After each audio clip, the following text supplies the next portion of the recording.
everybody, I'm on my way. Coming. Hi. Look at this. This is great. You're at home with Melissa, and I have something really exciting to share with you today. This is the easiest aquaponics system I could come up with, and I want to share it with you because it really was easy, and it works like a charm. It's wonderful. Before we get started though, I know that there tends to be some confusion with people between hydroponics and aquaponics. What are they and what's the difference between them? Hydroponics basically, simplifying things, is growing plants in water instead of soil, using water as your medium. And then if you add fish to the mix, then it becomes aquaponics. That's about the simplest way that I could think of to describe the two. Pardon. And so, this behind me, this algae-ridden tank, algae is a chronic problem because this is in the sun. It doesn't bother the fish. I just check their parameters. They're fine. But the cool thing is that I took this and I've set up this aquaponics system that I want to share with you and show you how to do it. You're not going to believe how easy it is. No measuring, no formulas, no measuring tape, no math. And I just basically cut things and stuck things together, and it's really, really great. I know I keep saying that. I'm just so excited about it because I am thrilled that it worked as well as I thought it would and hoped it would. Now, the good thing about let's start from the beginning and say that a reason for doing hydroponics or aquaponics at all. Hydroponics, growing plants in water, is cleaner than growing it in soil. If you're growing plants indoors, let's say that you're an asthmatic or you have allergies, and you're concerned about the molds and mildews that can occur in soil, well, if you grow your plants in water, you don't have that problem. That's one good thing. In addition to which, different pests that live in soil, like the fungus gnat, little tiny annoying gnat things, they don't survive in the water either. And probably you don't have any mosquitoes in your house that might want to reproduce in water, so it's not a concern. But growing things hydroponically, if you have pumps and things going, you don't get that stagnant water, and you're not going to have a problem with mosquitoes, even if you do have a bunch of mosquitoes in your house, which I doubt. But I don't know. I'm just being goofy because I'm just thrilled. 2 bits. And another reason for growing the plants with your fish is that you get this symbiotic thing going, which is the aquaponics. The fish produce waste just in their daily lives. They poop, they pee, they do their thing. Or crustaceans, if you have them, also they produce waste. And their waste in the form of the solids is rich in nitrates. And that's great if you're looking for a fertilizer. It's not great when it builds up in your water for your animals because it will poison them. You need to get rid of it. That's why we do all the filtering that we do. And aquaponics adds a level of filtration to the water. You can also use it as your sole filter, remembering that if you do so, you have to put in a lot of plants compared to fish, which I didn't with this. This isn't going to be my sole filtration method. It's just another thing that does help. If I were going to make this my sole method of filtering this tank, I would have probably wanted a grow bed that covered the entirety of this top shelf. And I have 9 fish in here, so that gives you kind of an idea of what we're looking at. And so they produce the nitrates, and they also produce the urine through different kinds of chemical changes and things. It produces ammonia. You want to get rid of that. They exhale carbon dioxide. You want to get rid of that. All of this can poison your aquatic animals. So what the aquaponics does is it sucks that dirty water up out of the tank and it throws it into a bed full of plants. Why is that any help? Well, because all this stuff that's bad for fish that they want to get rid of is the same stuff the plants want to eat and breathe. Plants inhale the carbon dioxide, they suck up the nitrates to use it for growth, it fertilizes them. They want all the stuff the fish want rid of. And then once the plants use all that, they exhale oxygen, this oxygen-rich water. So they're getting rid of the stuff they don't want, which is exactly the stuff your animals do want. And your animals are getting rid of the stuff that's exactly what your plants want. So it's perfect. And if you look up above there, although they're still very short, this is pothos, is what fills the majority of the space up there. I have some other plants as well. But there are certain plants that really, really work hard at cleaning toxins out of your air. All plants do it to a degree and clean out different toxins. But if you look, I think it's called the American Asthma Foundation or something like that, and a lot of other websites as well, you'll see that they suggest certain plants be kept in homes of asthmatics. Pothos being one of them. Another one being snake plant, otherwise known as mother-in-law's tongue. Another one being spider plant, also Victorian parlor palm or something it's called, and the common flowering peace plant. These all really work hard at cleaning your air. So I have these plants up here that clean my air, and the pothos is going to vine, and it's going to obscure the edges of this heavy-duty industrial strength shelving that I need for my aquariums. So it's going to take it from this industrial look to something that's a little bit more wild, a little bit more woodsy, kind of something that I like a lot. And they're cleaning my air, they're cleaning the fish's water, they're doing all these wonderful things. And another cool thing about pothos, the vine, is that you can chop it up, cut off lengths of it. Anytime it's getting too long and it's annoying you where it's at, you don't want to wrap it around curtain rods and things, and you're thinking, but what can I do? I don't want to kill it. Any length of that vine you cut off and you submerge the vine in water, it's going to grow new roots. So you end up, from one plant you can get many, many plants. So I forever have tons of pothos going, and occasionally people give some to me, and I just love it. I think it's pretty and it's great. Like I said, it works hard for you, it works hard for the fish.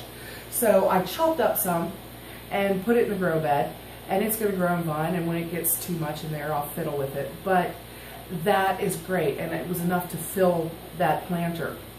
And that planter, a friend of mine gave me, Ashley, check out your planter. What it was a window box on brackets beneath her windows. She got her house resided, and at that point, these old planters, having all the stains on them and things that you get with age outside, they just wouldn't have looked right. It would have been really obvious that here were these, it would have stood out like a sore thumb. So she asked me if I could use them. I said, I absolutely can. And here's one of the uses for them, aquaponic system. It's really great. I used air tubing that you use for aquariums to bring the water from the grow bed after it's gone through the plant's roots and had the toxins extracted and the oxygen added. This returns the clean oxygenated water back to the tank in these tubes. You don't need nearly that many to return the water. I went overboard for a reason. I wanted to make it rain on the surface of my tank. And I figured that the more tubes I have to return the water, the less pressure is going to be going through each of those tubes. Plus, it's going to then fall from all these different places like raindrops, and it does. Now, you can't see that effect right now because that rainfall on top of the sounds of all the filters going from my other tanks and things is just too much noise to do a video. So I have the tubes so that if I keep the water down a little bit lower, it rains on the tank.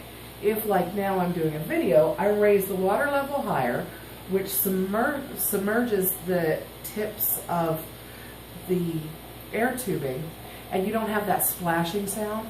You don't have any sound coming from them because the water's being returned still, but it's being returned underwater. So you have less agitation, less noise, and that's why that water level is so high. That's why you can't see the rainfall, but it does work. And I used the most flexible air tubing I could find, because then as the water falls through it, each of those little things kind of moves in waves. And when you look from a distance at the planter with these moving tubes beneath them, moving with the water coming through them, it looks kind of like a jellyfish to me, and that amuses me so much.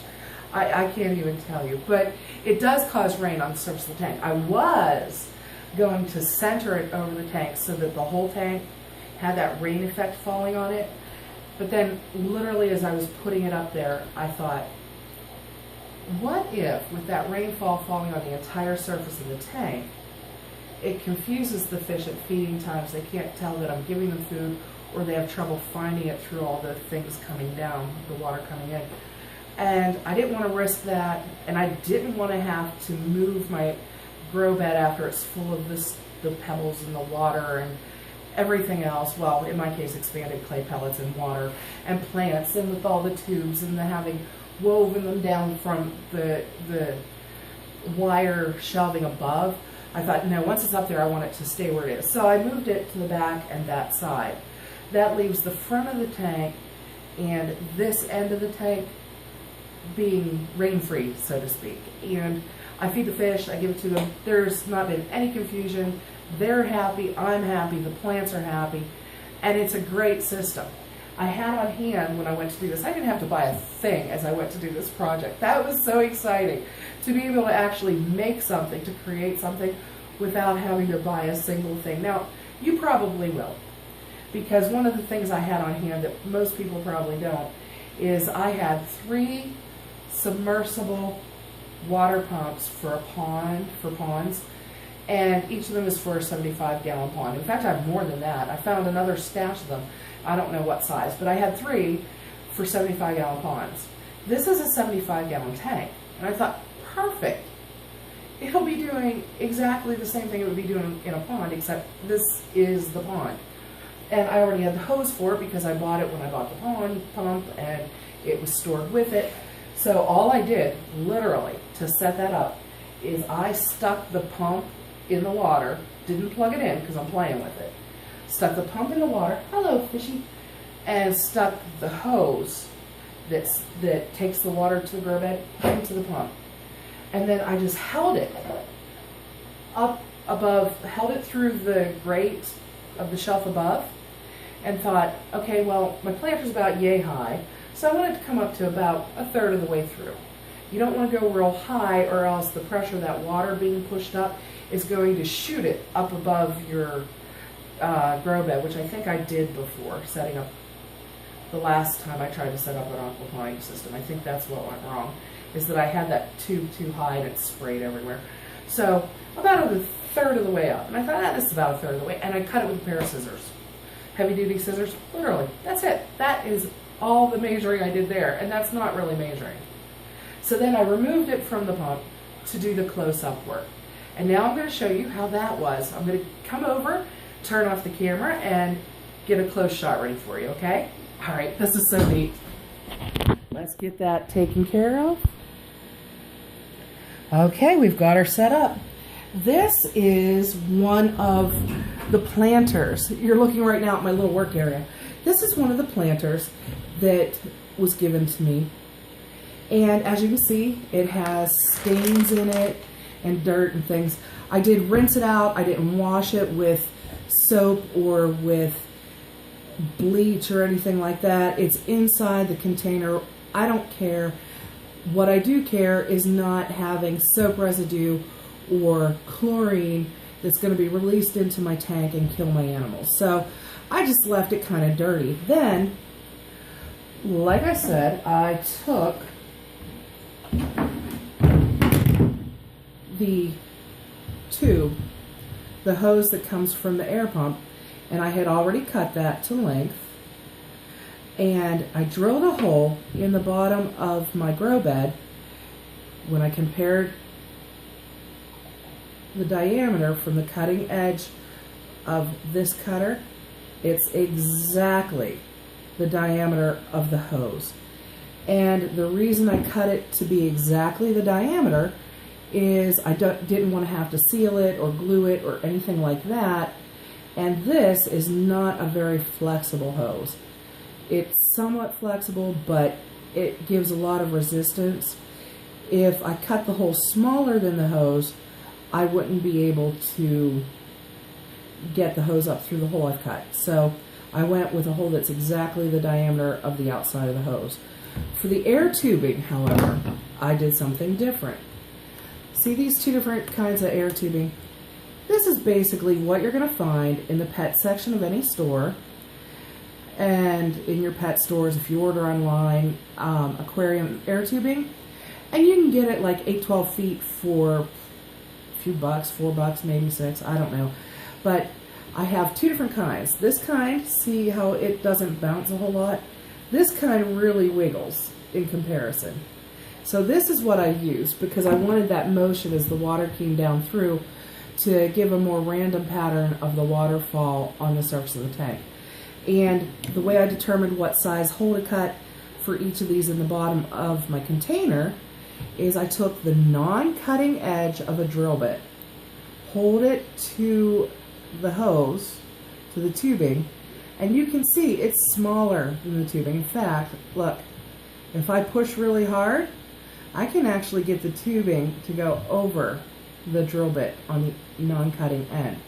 So this is slightly smaller in diameter than the tubing itself. And the reason I cut the hole slightly smaller is that air tubing is really flexible. You can squeeze it, you can fold it, you can bend it. So what I did was I shoved the air tubing up through the hole, forced it through, folded it, whatever, to get it up through the holes I had drilled, and then it releases that pressure once it's in there, and the air tubing expands on either side of the plastic where your hole was cut. It goes poof up above and poof down below, and it holds it in place and seals it so no water drips through at all except what's going in the middle of the hose or tubing. That's what you want. And the height at which I had these end inside the grow bed, well, that's easy to decide. You put your rocks or stones or pebbles or whatever it is you're holding your plants upright with, you fill the bed with that, having your plants planted in it, of course, and you want that to be just below the lip of your container, most likely, maybe an inch below. And so just a little bit below that is where you want these to end. You think how high you want your water to go, and you make your air tubing end at that height. That way when the water rises through your container and then gets to where the top of the air tubing is, it then goes down and falls through it and is released back into your tank. And the expanded clay pellets are one of the things that you can use to do this. But again, you don't need to be picky. You don't need to buy anything. You can even get stones out of your driveway, just boil them, clean them, rinse them, do whatever you need to do to get them clean. You know, rinse them until the water comes clear, because you don't want to be adding extra minerals into your fish's water when it's returned to the tank. And if you're using anything but the expanded clay pellets, you might even want to boil them. Little stones, pebbles, rocks, you might want to boil it.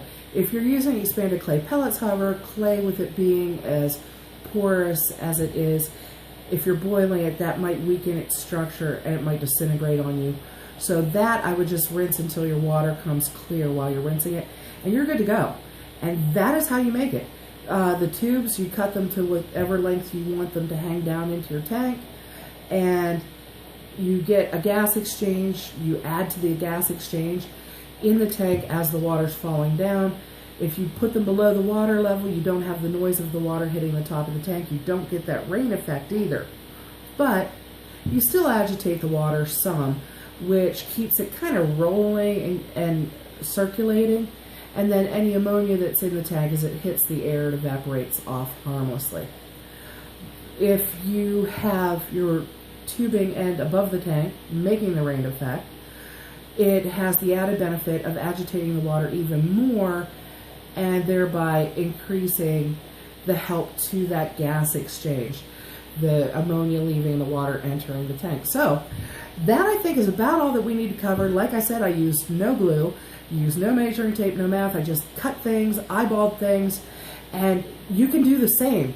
You can't ask for anything easier. Any container that'll hold what you're putting in it is good enough. I'd go with plastic because it's easier to cut without breaking your container.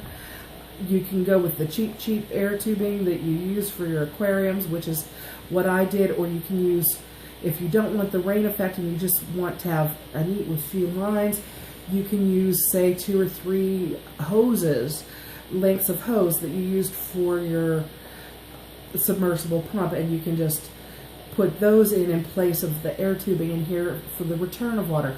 You can use a bigger system. You can use a smaller system. You can modify this any way you want, and you still don't need to cut and measure. You can eyeball this stuff, and I speak from experience. If it worked for me, it's going to work for you. So I really hope that you like it. I hope that you find it as interesting as I did. If you know anyone else you think might be interested in doing an aquaponic system, but they're a little bit nervous about doing it or whatever, show them this video. Show them how easy it is. Because I'm telling you what, I get really excited about aquaponics. I really, really do. I think it's a neat thing, and it's a great way when done on a larger scale and growing fish that you can eat, for example, to provide both meat and vegetation for people who want to do that. You know, it's just really a nifty thing, and you can run your pumps on solar power if you want, so it's all green, and it's just so cool. So anyone you know who might be interested, share this with them. Let them see that they can do it too, because the more aquaponic systems go into this country, the better off we'll be. I know that sounds a little extreme, but if you have an aquaponic system, you want to share a link or share some information, just drop it there in the comment section. Likewise, any stories you have about them and stuff, this stuff is fascinating to me. So in the meantime, I hope that you think on it and maybe decide to make one of your own. And I hope that whether you do or whether you don't, that you just enjoy every minute between now and the next time that we get to talk. And I hope that's really soon. You guys take care, and thanks again for joining me. I really do appreciate it.